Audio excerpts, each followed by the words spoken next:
Hi everyone, this is Taha and this is my cancer story part 3.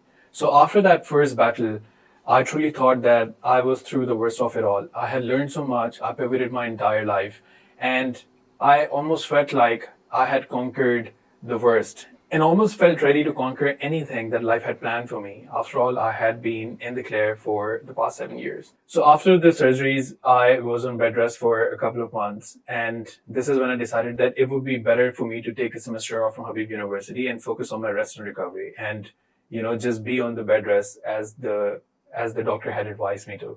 So it made sense to, take a semester off, focus on healing and recovery, and just stay at home. But I also needed money to sustain myself. So I took a job at a design agency as a graphic designer. While I was there, I was also diligently pursuing my personal trainer certification and my first ever nutrition coaching and nutrition specialist certification from ISSA. So after my first certification, I joined AQ Fitness as a personal trainer. While I was there, I was also working on my online coaching business here and there. I had a couple of clients. But honestly, it wasn't fulfilling at all. And I think it was mainly the politics at work that really ruined it for me. So I quit and came back and started working on my online coaching business. Anyway, while I was studying for my certifications, I saw an opportunity in importing my protein supplements to Pakistan and then selling them. So I reached out to them, I partnered with an importer, and I quickly built an online store and started selling supplements all over Pakistan. For the longest time, I was a one-man army building Tag Nutrition. Now I never stopped studying, right? So I was getting a lot of certifications, I was reading researches, I was doing a lot of stuff on my own. It had already been a year since I took an off from Habib University. So when I went back to the university to study, they had withdrawn my scholarship due to some changes in the program requirements. And I think the program director had also changed or something. It was a whole shit show and I don't want to get into it right now. But honestly, it didn't make sense to, continue with Habib University. So and also because my interests had changed, I was more inclined towards health, fitness, and nutrition, largely because I really wanted to understand why whatever happened to me, especially the cancer and arthritis, because I thought that I was the healthiest and the fittest. So I decided to quit HU and decided to explore online coaching business and doing something by myself for myself. But while I was doing all of this, the startup, the jobs, the studies, I was also quietly managing the side effects of my first ever surgery, orchiectomy, and also the side effects of low testosterone. I would experience bouts of depression and very severe mood swings. I lost a lot of muscle mass in the initial months, but with dedicated training and nutrition, it all started to get better. Now, everything was going well until 2020, and 2020 is when COVID hit us all. It was terrible for my business and for my physical health, my emotional and mental health as well. I had to shut down my online store, Tag Nutrition. Gyms were all shut, and people had stopped working out, kind of. And there's barely any sense of consuming protein when you're not exercising, especially around here. It just wasn't sustainable for me anymore to keep working on Tag Nutrition, so which is why I had to step away. During COVID, I found multiple work opportunities. I kind of created all of these opportunities for myself. One of them was leading the creation of a physical fitness center, which was going to be one of its kind in Pakistan. I was investing 10 to 12 hours every single day and working on the feasibility and viability of the plan. And we had hired the interior designers, we had hired the developers. The plan was done, everything was done for. We had scouted everything, pouring months into it, but at the very last minute, the investors had decided to invest somewhere else. Around this time, I remember I had also rescued a pup.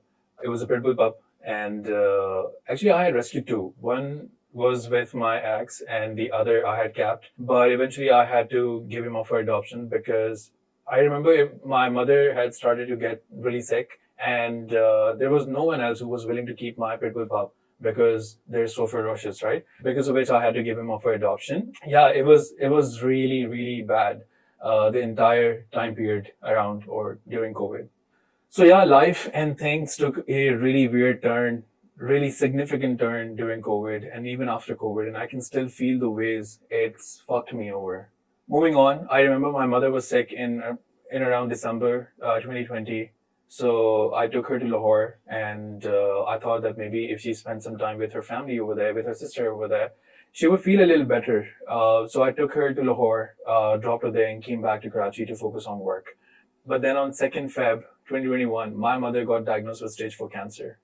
We had no idea that this was happening. I had just come back from Lahore to focus on work, and then I had to fly again on the 16th of Feb. I was trying to speak to my own doctors here in Karachi to see if we can give her the treatment here, but she was in such a bad state that she couldn't even travel. So I flew to Lahore on the 16th of Feb, and I only got a month with her after that. She passed away on March 16th, 2021. Terrible 2 years by that point. Later that year, I slowly started to get back into the game of content creation. I started reaching out to more people. I started getting more clients. I even marked the end of 2021 with a tattoo, and you can see it right here. It's basically my life circle, and you can also see perseverance written below. I've not just fallen, I've broken into pieces several times, but every single time I picked myself up and carried on. Mostly because I'm not done yet. I have much more to do, much more to achieve, much more to create, more impact to make, and more lives to change. Now, fast forward to 2023, I had a full fledged online coaching business running, but I was just not able to help as many people as I really wanted to. Mostly because I was working primarily with international clients and charging them in dollars. So I decided to build a product that could essentially do what I do, but could also be scaled to millions and is supposed to be very much affordable and accessible. I also don't want to gatekeep the science based information behind a paywall. I don't want to charge too much for this stuff because I know the struggle. You can say that I really want to democratize the knowledge when it comes to health, fitness, and nutrition for the masses. So in 2023, the idea of Kalorist was born. I started working on its viability and feasibility. Everything was working great. I saw another opportunity and I signed up for it, which was NHI. So Kalorist was incubated in NHI, which is National Health Incubator. It's a partnership between Accelerate Prosperity and Ahmed University Foundation. I hired a team of developers and a co-founder, and we started working on the product. Now there were mishaps, etc., for sure, but that's just part of the startup's roadmap. Okay, so now here comes the irony. Fast forward to April 29th. I was at a startup event and I was showcasing the prototype that we had built for Kalorist. The coach that we were showcasing was called Cal Coach. Honestly, everyone we showed the product to loved it. We were so excited to launch it in a few weeks. But that was the same day and the same event when I felt some pain in my pelvic region, and I knew something was off. I had an inkling about it. And I told myself that I would go home and check. Came back home and I did a physical exam, and I realized that there was a cyst-like thing on my left testis. And I immediately knew that it was bad news. So on May 2nd, I went to the doctors with a friend of mine, and we did the ultrasound, we did some other tests. I had already got my blood tumor markers done, and it was kind of confirmed that it was a tumor and a mass. But we still decided to do an MRI. But after a few days, it was also confirmed that my cancer has returned. My cancer had returned after 7 years of being in the clear. On May 29th, exactly a year ago, I had my first surgery for this recurrence. I was supposed to go home the next day, but there were some complications. I had developed a hematoma in my scrotum, and I ended up getting two more surgeries back to back. And I was fucked. I finally came back home on the 2nd of June with an SPC attached to my stomach, and the ordeal was still not done. My fourth surgery was still supposed to happen, but we just had no idea when, and it ended up happening on the 8th of July. That's why the second diagnosis wasn't just a health battle; it was a total collapse. All the fundraising effort for Calories, all the savings that I had poured in, they all came to a screeching halt, and I was left with nothing. And that's why my incredible friend stepped in with a fundraiser so I could move through it without added stress. And honestly, as an independent individual, being in that position was crushing. I'm someone who takes pride in not asking for help, especially when it comes to money, because I like doing this for myself, and I have been doing this for myself since I was 15. I've been supporting myself, but I had to lean in on the community for support, and I had no other choice. And honestly, their support was everything. It was monumental for me to move through this. And I think if they weren't around, if they had not done this for me, I possibly wouldn't have recovered. Uh, I probably wouldn't have recovered faster.